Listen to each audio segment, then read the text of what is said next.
नमस्कार किसान भाइयों, आज हम बात करेंगे कद्दू की खेती के बारे में। आप देख सकते हैं कि लगभग हमने 1.5 बीघे में कद्दू की फसल अभी लगा रखी है और यह काफ़ी अच्छी ग्रोथ पे भी अभी आपको दिख रही होगी। इस फसल को लगाने से पहले हमने पूरे खेत की जुताई नहीं की और सिर्फ प्लाऊ की मदद से दोरे बना दिए और कम खर्चे में सिर्फ दोरे बनाकर ही हमने बीज रोपण कर दिया। और बीज रोपाई करते वक्त हमने इसमें थोड़ा थोड़ा वर्मी कंपोस्ट खाद डाला था। उसके बाद अब हम बात करते हैं कि आगे आपको क्या क्या सावधानी रखनी है जिससे कि आपकी फसल की पैदावार अच्छी हो। तो चलिए इस वीडियो को शुरू करते हैं। और आप देख सकते हैं कि हमने इस फसल को कैसे तैयार किया है और आप इस वीडियो में आपको ये पता चलेगा कि आप कद्दू की खेती करते हैं और अच्छी पैदावार लेना चाहते हैं तो इसमें आपको इससे जुड़ी जानकारी ज़रूर मिलेगी। तो चलिए किसान भाइयों, अब इस वीडियो को हम शुरू करते हैं और इसमें हम बात करेंगे कम से कम लागत में अधिक से अधिक मुनाफे के बारे में। तो सबसे पहले बात करते हैं फसल की बुआई के बारे में। आप कद्दू की जब बुआई करें तब कम खर्चा रखने के लिए आप डायरेक्ट दोरे डाल सकते हैं।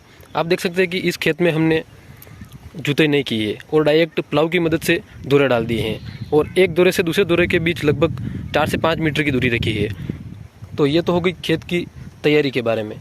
अब खेत की तैयारी के बाद अब बात करते हैं फसल की रोपाई के बारे में। तो फसल की रोपाई के वक्त हमने एक बीज से दूसरे बीज के बीच लगभग 1.5 फीट की दूरी रखी थी और 1.5 फीट की दूरी रखने के बाद लगभग आप देख सकते हैं कि ये जो पौधे हैं इनकी ग्रोथ भी काफ़ी अच्छी है। और अच्छी ग्रोथ के लिए हमने जब पौधे के बीज की रोपाई की थी उसी वक्त हमने लगभग 1-2 मुट्ठी वर्मी कंपोस्ट खाद इनके साथ रख दिया था। इसके बाद आप अपने खेत की निरंतर देख रेख करते रहें और पौधों की भी जांच करते रहें। अगर आपको कहीं पौधों में कुछ बीमारी या कीट दिखाई दे तो आप उसका निवारण तुरंत करते रहें, जिससे क्या है कि आपके पौधे स्वस्थ रहेंगे और नुकसान में काफ़ी कमी आएगी। अगर आपके पौधे में कुछ आपको बीमारी दिखती है तो आप तुरंत ही अपने क्षेत्र के कृषि पर्यवेक्षक से संपर्क कर सकते हैं या फिर किसी कृषि अधिकारी से आप संपर्क करके इसके बारे में पता कर सकते हैं। तो चलिए अब बात करते हैं कद्दू में लगने वाले कीटों और उनके निवारण के बारे में। तो अमूमन देखा जाता है कि कद्दू की फसल में बीमारियां या कीट कम ही लगते हैं, लेकिन आप निरंतर अपनी फसल की जांच करते रहें और जब भी आपको अपनी फसल में कुछ कीट या बीमारी दिखाई दे तो इसके निवारण के लिए तुरंत आपको कदम उठाने चाहिए। इसके लिए अगर आप जैविक खेती करते हैं तो आप दशपर्णी का प्रयोग कर सकते हैं। दशपर्णी काफ़ी कारगर साबित होती है जैविक खेती में और इसके रिजल्ट भी काफ़ी अच्छे देखने को मिलते हैं। अगर आपको दशपर्णी बनानी आती है तो दशपर्णी बनाकर आप इसमें छिड़काव कर सकते हैं। और आप सीखना चाहते हैं कि दशपर्णी कैसे बनाई जाए तो आप हमारे चैनल पर जाकर इसका वीडियो देख सकते हैं। इसके बारे में पूरी डिटेल में जानकारी आपको मिल जाएगी। और इस फसल के जड़ से संबंधित बीमारियों से बचने के लिए आप ट्राइकोडर्मा का प्रयोग कर सकते हैं। ट्राइकोडर्मा क्या होता है और इसका प्रयोग कैसे करना है उसके बारे में भी डिटेल में वीडियो हमने बना रखा है, वो भी जाकर आप हमारे चैनल पर देख सकते हैं। और इससे आपकी जो फसल है वो भी स्वस्थ रहेगी और जो ज़मीन है, जो जैविक खेती की वजह से ज़मीन भी काफ़ी स्वस्थ रहती है। अब बात करते हैं गर्मी के मौसम में लगाई जाने वाली सब्जियों या गर्मी के मौसम में लगाई जाने वाली फसलों के बारे में। जो महत्वपूर्ण बात है कि इसमें पानी की ज़्यादा ज़रूरत पड़ती है, लेकिन हमारा जो राजस्थान का एरिया है इसमें गर्मी के मौसम में पानी की काफ़ी कमी रहती है। इसलिए आप देख सकते हैं कि कुछ पौधे यहाँ पर मुरझाए हुए आपको दिख रहे होंगे, क्योंकि हमारे यहाँ पर लगभग 8 से 10 दिन बाद खेतों में पानी आता है, जिस वजह से कुछ पौधे मुरझा जाते हैं और कुछ सूख भी जाते हैं।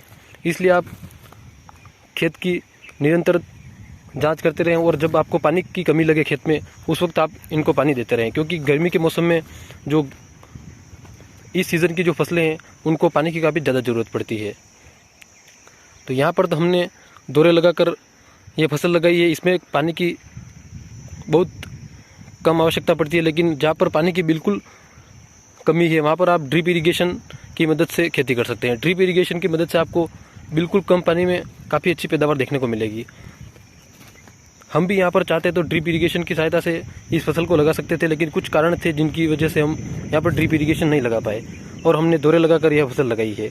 लेकिन अगर आप ड्रिप इरिगेशन लगाते हैं तो आपको काफ़ी अच्छा रिजल्ट देखने को मिलेगा और पानी की भी काफ़ी कम ज़रूरत पड़ेगी।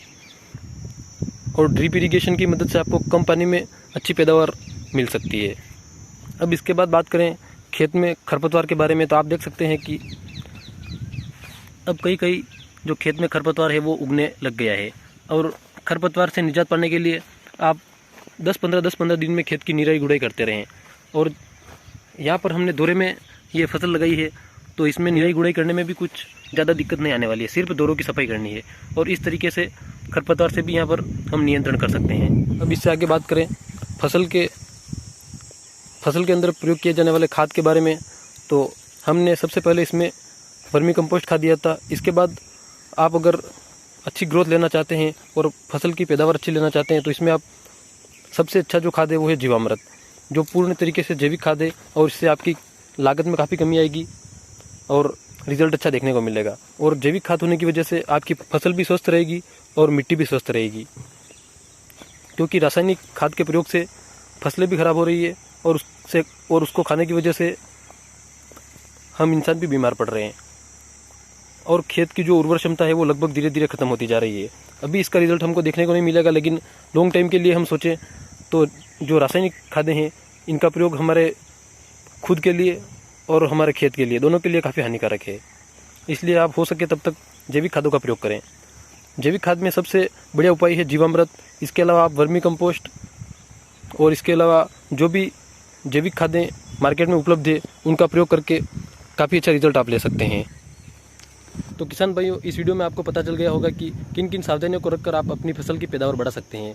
हालांकि हम इस वीडियो को और भी कुछ डिटेल में बना सकते थे, लेकिन हमारे यहाँ पर अभी जो टेम्परेचर है वो 40 से 45 डिग्री तक पहुँच चुका है और मेरा मोबाइल अभी 2 बार गर्म होकर स्विच ऑफ हो चुका है। इसलिए इस वीडियो को हम ज़्यादा लंबा नहीं बनाएंगे और यहीं पर ख़त्म करेंगे। और अगर आप कद्दू की खेती के बारे में और भी जानकारी जानना चाहते हैं तो कमेंट बॉक्स में ज़रूर लिखना, ताकि उसके बारे में भी हम वीडियो बनाकर आपको उसकी जानकारी भी दे देंगे। इसलिए अभी टेम्परेचर ज़्यादा होने की वजह से इस वीडियो को यहीं पर ख़त्म करते हैं। अगर यह वीडियो आपको पसंद आया हो तो लाइक करें और शेयर करें। इसी के साथ कृषि से जुड़ी और भी जानकारियाँ पाने के लिए चैनल को सब्सक्राइब जरूर करें। फिर मिलते हैं किसी नए वीडियो में, तब तक दीजिए इजाज़त। धन्यवाद।